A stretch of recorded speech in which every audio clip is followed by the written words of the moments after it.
Thank you so much for joining us here on your inspiration station, where we let you know there's no easy money, there's no easy job, there's no easy life. 99 FM. Do the work.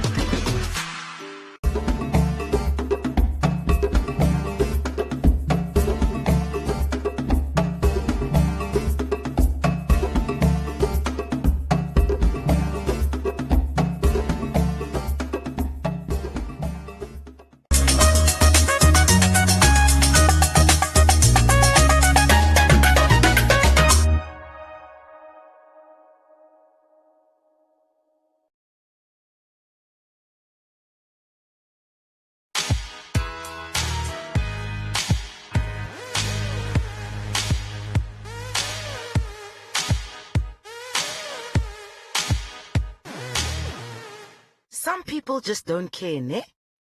Like about the legacy that they'll leave behind, how they'll be remembered, how their energy affects all of life, and just how karma can be passed on from generation to generation.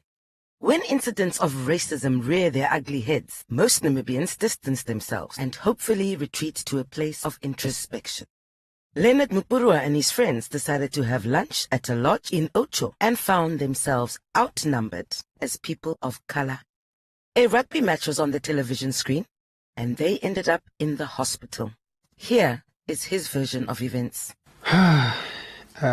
It's actually difficult to reimagine what transpired that night, or to restate what happened the whole night, or the whole afternoon. Actually, afternoon, like 7-ish, approaching 8 o'clock, while waiting for a meal that we ordered, and waiting for the meal, we came from a hot day because we went cycling the day.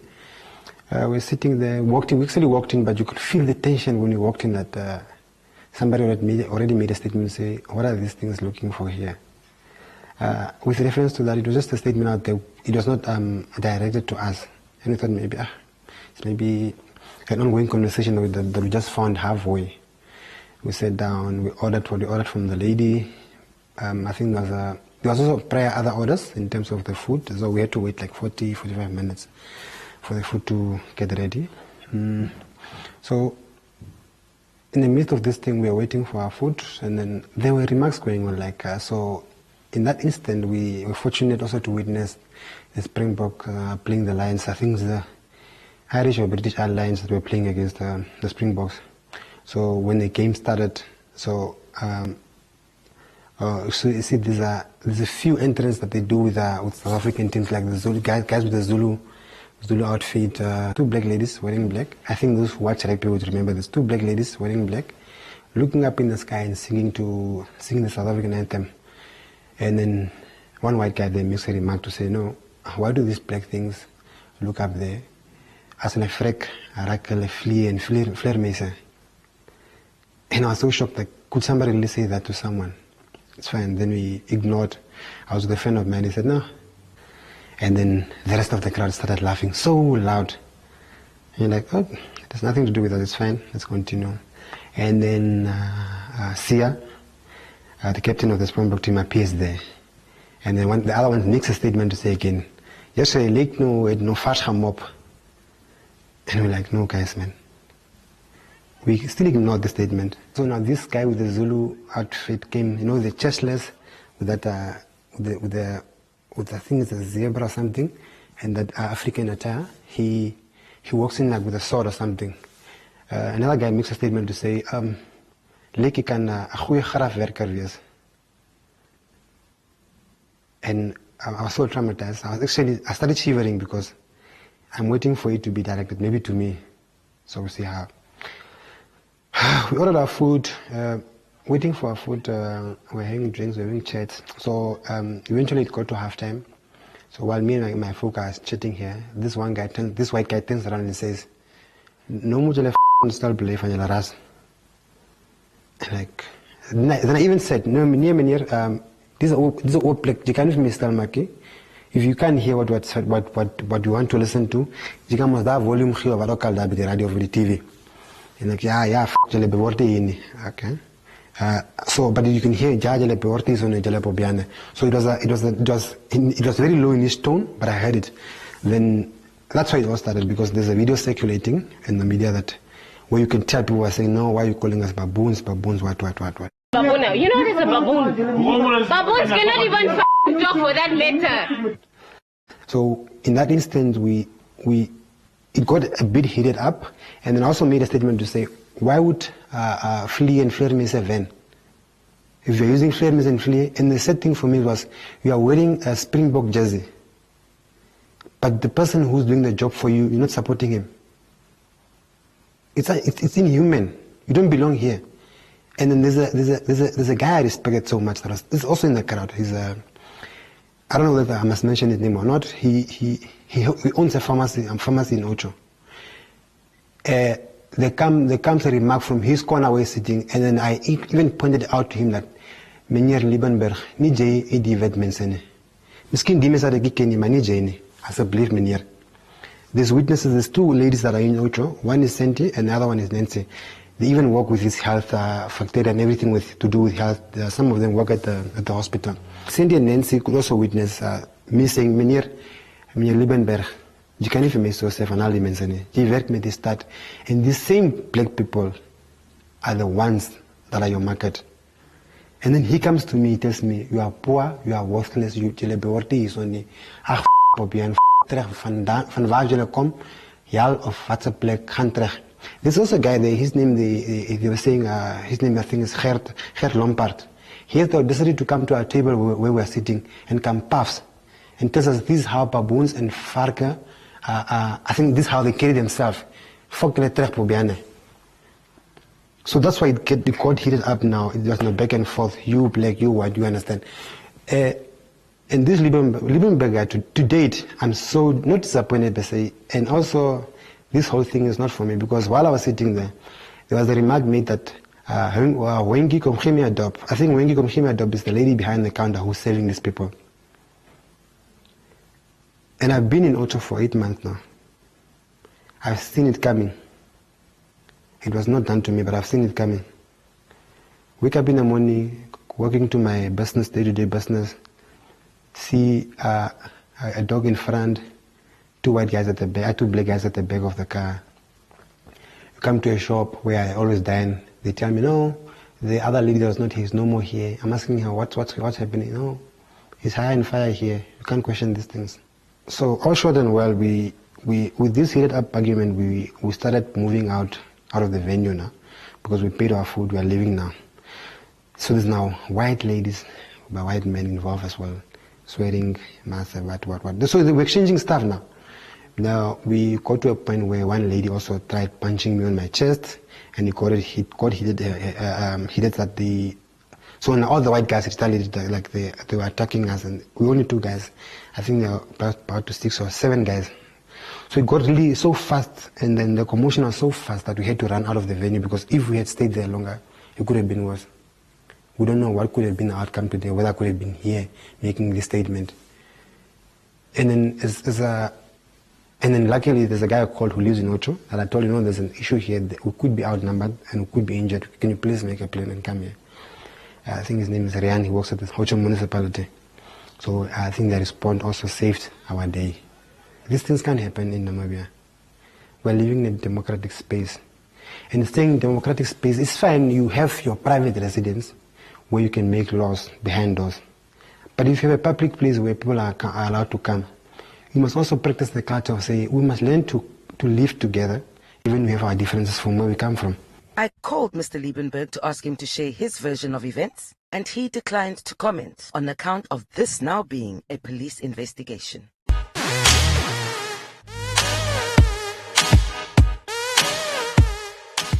Our world is full of magical things this month, so tune in to the place to be.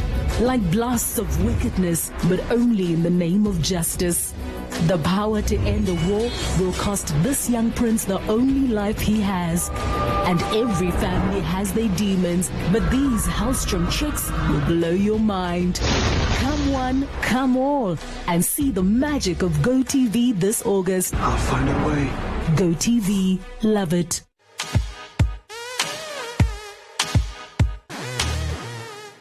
Outgoing Ombudsman John Walters, after having served more than 2 decades in his position, shared his views on the incident. I am happy it came to the public knowledge, because I believe this is not an isolated one. It is an isolated one because it has been reported on. There may be many of similar type of racial slurs which is not in the public domain. I don't know what is why it's happening, and why can we not embrace our differences, because that is the strength of the Namibian nation. But it seems. But you may recall, and the viewer may recall, that in 2017 I made a report, and it was a report out of own motion, which I named a report on the National Inquiry into Racism, Racial Discrimination, and other forms of discrimination and tribalism. And the subtitle underneath is A Nation Divided. Why do racism and other forms of discrimination still persist after 27 years of Namibian independence? So I must not ask it, why does it still persist after 31 years of Namibian independence? Why did we not embrace the notion of one Namibia, one nation? And it seems that we lost the battle against racism. I asked the Ombudsman whether he thinks whether there is systemic protection of certain races in Namibia or not. No, I would not say it's a systemic problem in our country of protecting a certain race group in Namibia or of tribalism. Suddenly we're up in arms and said, yo, what's happening in our country? What is the Ombudsman doing about it? The question is, why is racism still alive in our country? Let me just say to you, when we learn or mislearn something as emotionally charged as racism at an early age, it is almost impossible to forget. The earliest education on race starts at home. We accept that children are not by nature racist until being taught that they should attribute significance to racial and socially charged differences and colors. And I made a suggestion.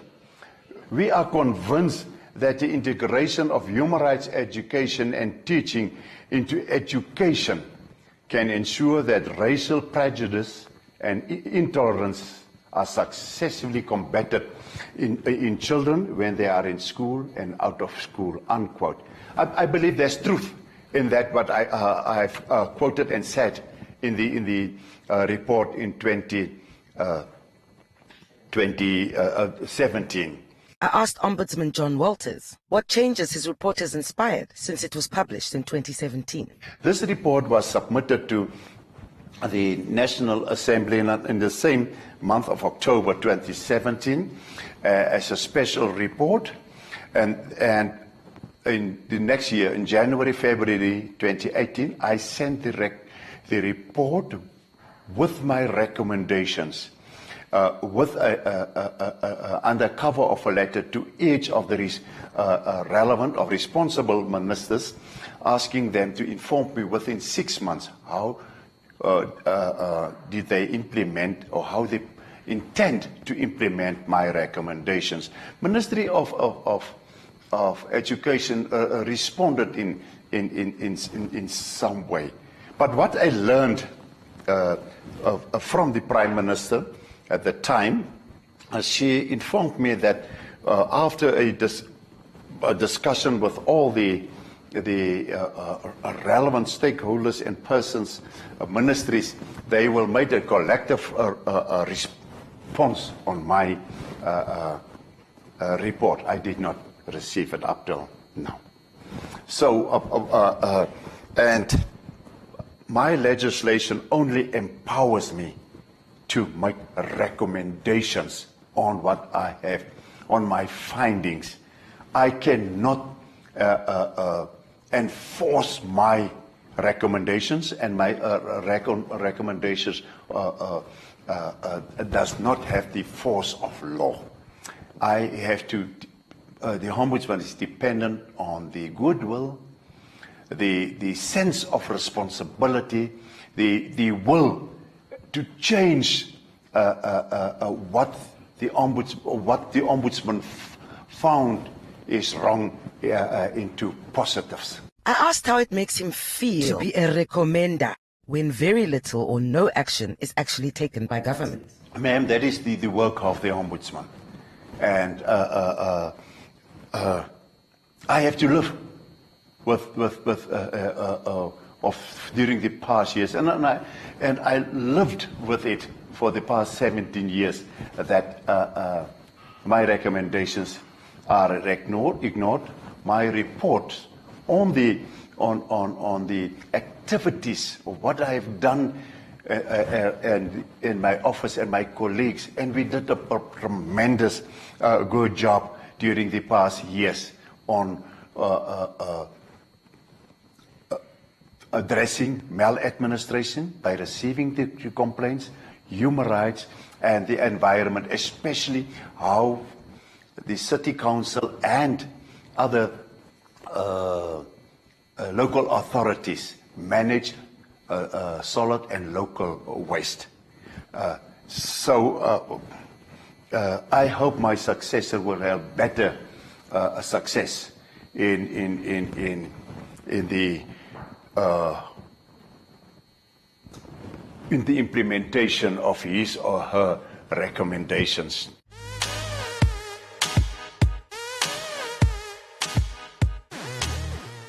When life gets boring, we bring out our play, because playfulness is in our DNA. It's in the way we move and love. We're the different flavors that make life more exciting. We're the ones who add color to every moment. Fanta, color every moment.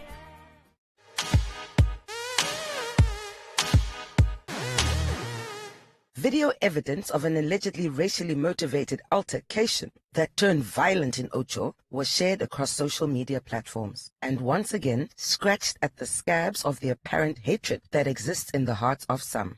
Leonard Mupurwa, a few days after his traumatic tale of how he experienced racism, was still visibly shook when he explained his ordeal. I remember Nancy telling me when you got to the hospital, when they were stitching my hand, that they could tell I was hit with things like glass and a chair or something.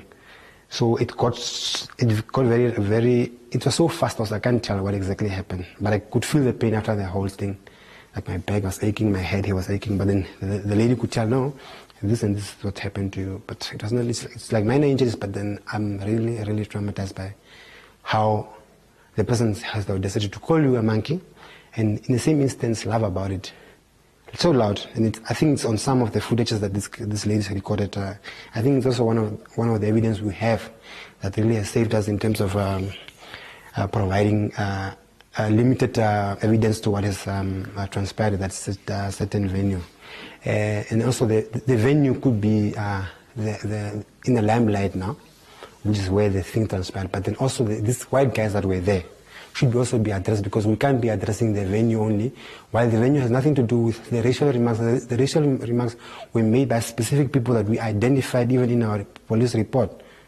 Why are the papers not publishing that as well?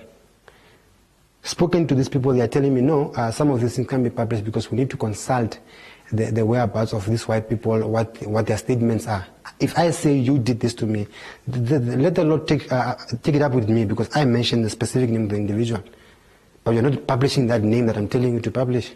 The repercussions is that I got two or three phone calls telling me that there has been a few incidents before.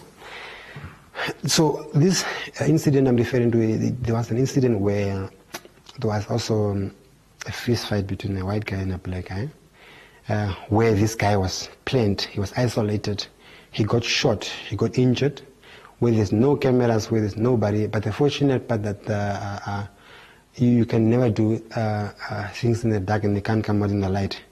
one of the guys that were there dropped a weapon that they were using. So luckily this guy had to take this weapon for tracing to the authorities, and then it was identified and it came out. So I'm a fit guy. I usually run in Ocho. I drive a lot alone. I cycle alone. So if somebody hits me with a car from the back, I wouldn't tell who bumped me. And these threats are being made out there to telling me that no, he must be very careful. We're going to isolate him and finish him off, even if you have to leave him paralyzed.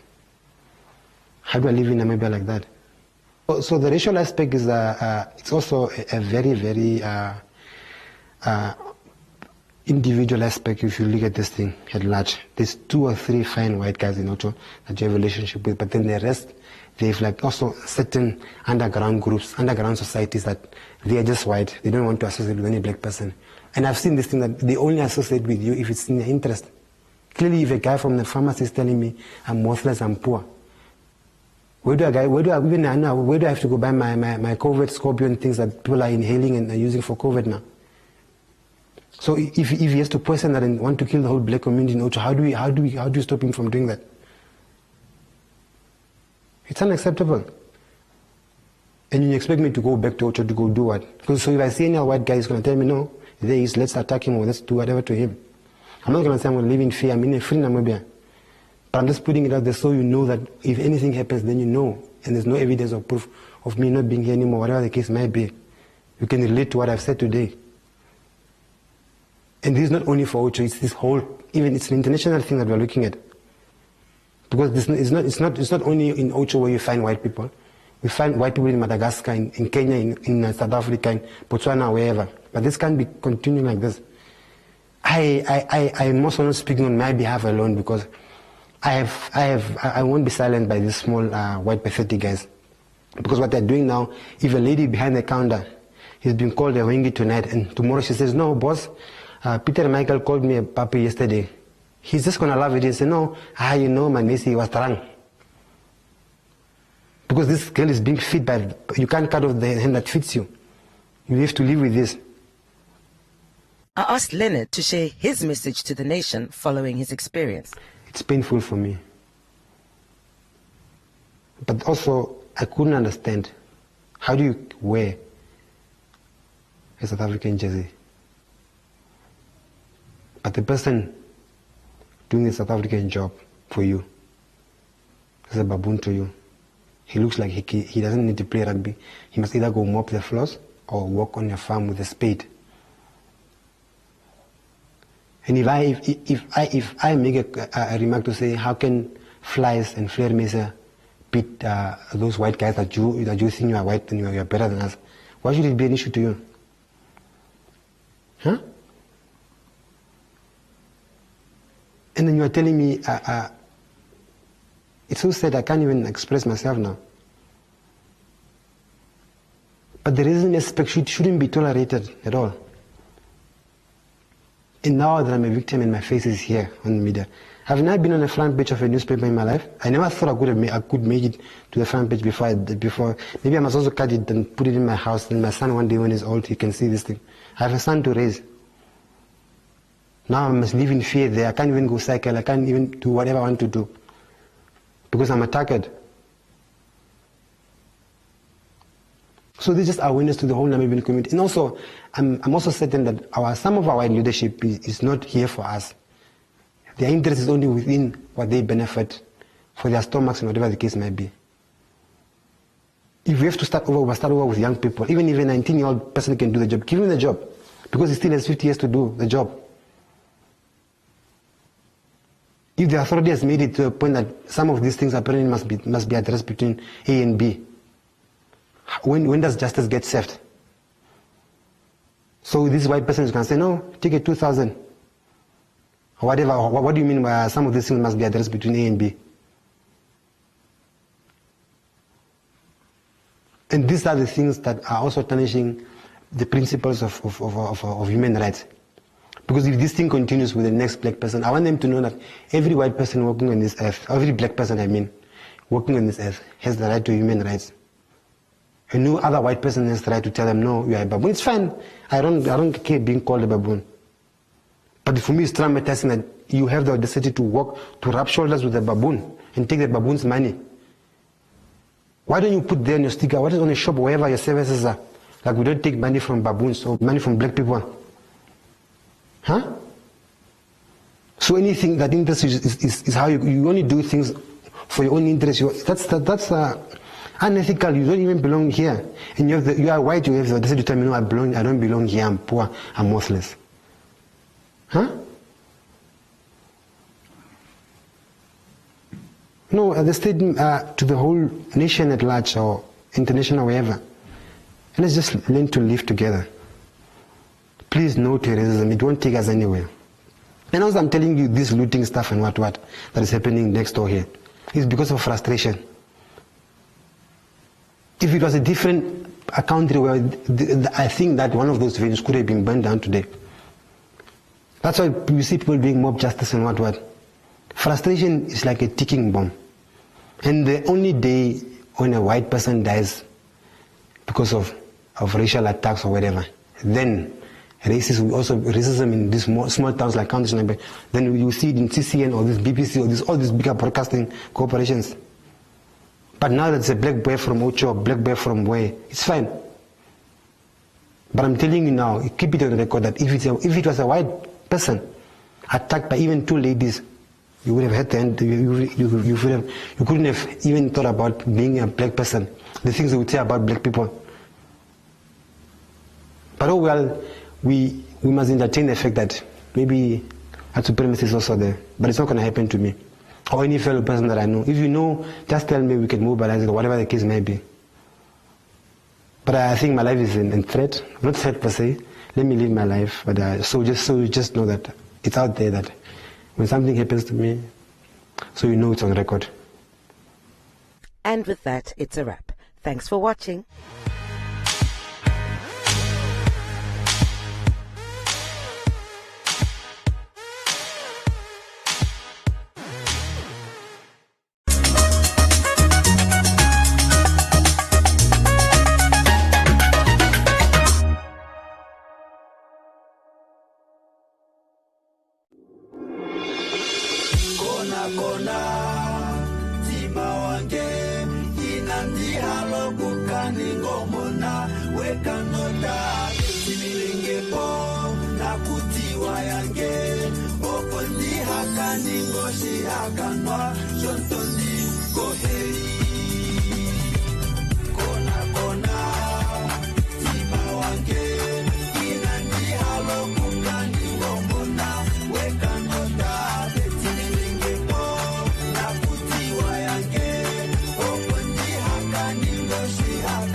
Mongenye shop ale bomwene